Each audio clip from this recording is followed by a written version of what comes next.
नमस्कार, मैं हूं आपके साथ कंचन मिश्रा और आप देख रहे हैं जनाधिकार टीवी न्यूज। चलिए बढ़ते हैं खबरों की तरफ। श्री राम कथा सप्तम दिवस। जीवन में सुख और शांति चाहिए तो केंद्र में धर्म को रखना होगा। पूज्य प्रेम भूषण जी महाराज उन्नाव सनातन धर्म में मनुष्य जीवन के हर क्षण को व्यवस्थित करने की व्यवस्था है। हमारे सनातन धर्म ग्रंथ बार बार यह प्रमाणित करते हैं कि जिस व्यक्ति ने अपने जीवन के केंद्र में धर्म को रखा वही सुख और शांति के साथ जीवन जीने में सफल हो सका है। सरस श्री राम कथा गायन के लिए अंतर्राष्ट्रीय स्तर पर विख्यात प्रेम मूर्ति पूज्य श्री प्रेम भूषण जी महाराज ने शहर के रामलीला मैदान में चल रही 9 दिवसीय श्री राम कथा के 7वें दिन व्यासपीठ से कथा वाचन करते हुए कही। श्री राम कथा गायन के माध्यम से भारतीय और पूरी दुनिया के सनातन समाज में अलख जगाने के लिए सुप्रसिद्ध कथावाचक प्रेम भूषण जी महाराज ने श्री राम कथा गायन के क्रम में कहा कि ऐसा नहीं है कि हमारे जीवन में अर्थ की प्रधानता ना हो।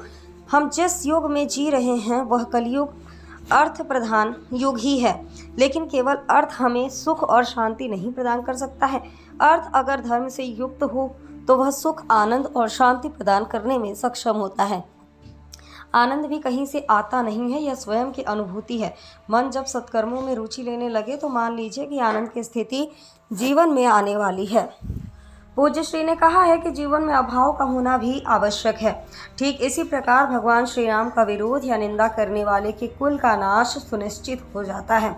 7वें दिन के कथा प्रसंगों के क्रम में महाराज जी ने कहा कि भारत की सनातन संस्कृति में जिस सहनशीलता को कभी बहुत बड़ा गुण समझा जाता था, वहीं कुछ वर्ष पहले तक क्षमा की नीति हमारी कमजोर नस बन चुकी थी। भगवान श्री राम की वन प्रदेश मंगल यात्रा प्रसंगों का गायन करते हुए पूज्य महाराज जी ने दर्जनों भजन सुनाए। पूज्य श्री ने कहा कि आसुरी शक्तियों के समापन के लिए ही भगवान श्री राम ने वन प्रदेश की मंगल यात्रा का कार्यक्रम खुद तय किया था। उन्होंने राज्य सत्ता संभालने से पहले आसुरी शक्तियों का काम तमाम किया।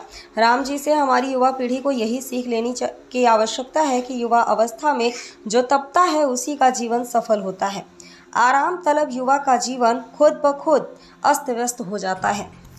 जनाधिकार टीवी न्यूज नेटवर्क के लिए जनपद उन्नाव से वरिष्ठ संवाददाता हिमांशु दीक्षित के साथ ब्यूरो अभिषेक मिश्रा की रिपोर्ट। कार्यक्रम जो जनपद उन्नाव के रामलीला मैदान में हो रहा है, जरा सर्व समाज को एक संदेश प्रसारित करें, बताएं। देखिए, राम का नाम लेने से कल्याण हो जाता है, जैसा कि गुरुदेव महाराज बोल रहे हैं। और इस समय पूरा देश राममय है। जनवरी में जो सपने में लोग सोचते थे कि राम मंदिर बनवाएंगे और जिन्होंने अपना बलिदान दिया है उनका बलिदान पूर्ण हो रहा है। और इसी उपलक्ष्य में या हमारी अपनी एक कल्पना है कि हर साल कुछ न कुछ रामलीला कमेटी के माध्यम से समाज को जागरूक करने के लिए, सनातन धर्म को और ओजस्वी बनाने के लिए कुछ न कुछ राम कथा या भागवत होती रहे। इसी के उपलक्ष्य में ये शुरुआत है। आगे जैसे उन्नाव जनता का रामलीला कमेटी को सहयोग रहेगा और सबकी इच्छा रहेगी तो रामलीला कमेटी तन मन धन से पूरी इस समाज के कार्य में सनातन धर्म के लिए हमेशा अग्रणी रहे। हिंदू धर्म के प्रति आस्था रखने वाले सनातनियों के विषय में क्या कुछ बताएंगे, क्या कहना चाहेंगे? सभी सनातनी धर्म जो महाराज हैं सभी प्रिय हैं और सब हमसे ऊपर हैं। हम सबसे नीचे पायदान के एक कार्यकर्ता हैं और हम वही रहना चाहते हैं और सब हमसे ऊपर। सर्व समाज को एक संदेश कुछ कहें। महाराज जी ने अभी कहा ही है कि कोई जाति, कोई मजहब रहता नहीं है, राम के सभी प्रिय हैं। उसमें कोई किसी को राम खाली नाम लेते रहे, कल्याण हो जाएगा।